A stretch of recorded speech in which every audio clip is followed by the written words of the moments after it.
The story of oil and gas, especially in Sabah and Sarawak, actually goes back well even before Malaysia was formed. 1958, Tengku practically was interested in the Borneo states, Sabah and Sarawak, mainly because they have oil.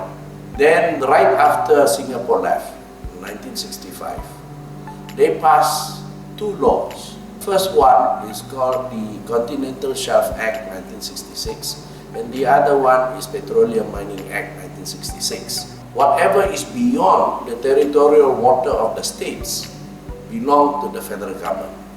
That's the Continental Shelf. Petroleum Mining Act, basically, the federal government taking over the rights on licensing.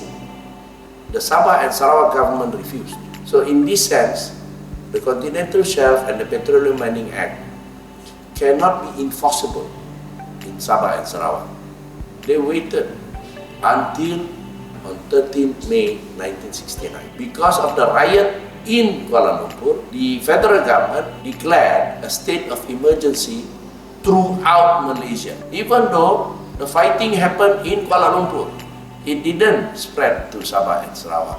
Once they declared the state of emergency, the federal government have power to take whatever they want from any states in Malaysia, because whatever they do is not considered unconstitutional.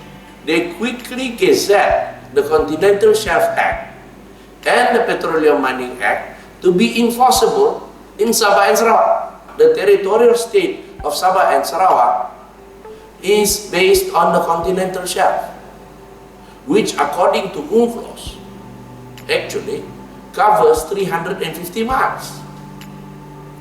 So what the federal government did was, they create Emergency Essential Powers Ordinance number 7, 1969. So in that ordinance, during the state of emergency, all laws are called ordinance. And these laws are not passed by Parliament.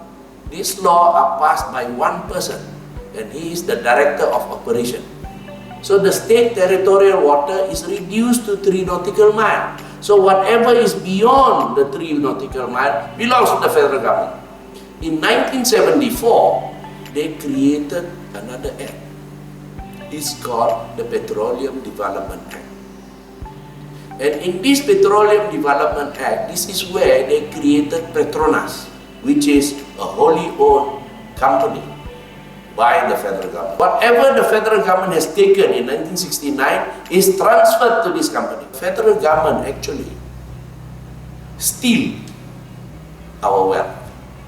On the 24th of November 2011, the Prime Minister wanted to get rid of the draconian law in Malaysia. That includes the ISA.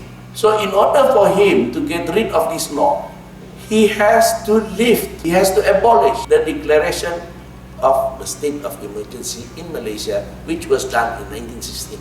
When he lifted the state of emergency, he lifted all the gazettes, all the ordinance that was done and that was made during the state of emergency. So once all this becomes void, the Continental Shelf and the Petroleum Mining Act and the Emergency Essential Power Ordinance number 7 also becomes ineffective. All the petroleum sharing contract that is made by Petronas with the contractors such as Exxon, Shell, ConocoPhillips, Murphy Oil also becomes void. Why? Because Petronas don't have the asset to sign this contract. So in other words, if Petronas wants to continue with this petroleum sharing contract, they must have the permission from the state government. They must get the license from Sarawak and Sabah even to exist. They are a company, and as a company, they must follow the procedure. They must acquire the necessary license from Sarawak and Sabah. And from Sarawak, this license can be issued through the Sarawak Land Code. In Sabah, this license can be issued through the Sabah Land Ordinance. And the territorial water of Sarawak is actually based on North Borneo Alteration of Boundary Order in Council 1954, that is for Sabah. For Sarawak, they have their own. And as such, he has every right to take it back. And this is where Petronas must get the license from the state government. So Sarawak is doing the right thing. Doesn't belong to the leaders. This well belongs to the people. And the leaders are supposed to look after the people. So meaning to say, you have to take it back on behalf of the people. That's the reason why the people put you there as leaders.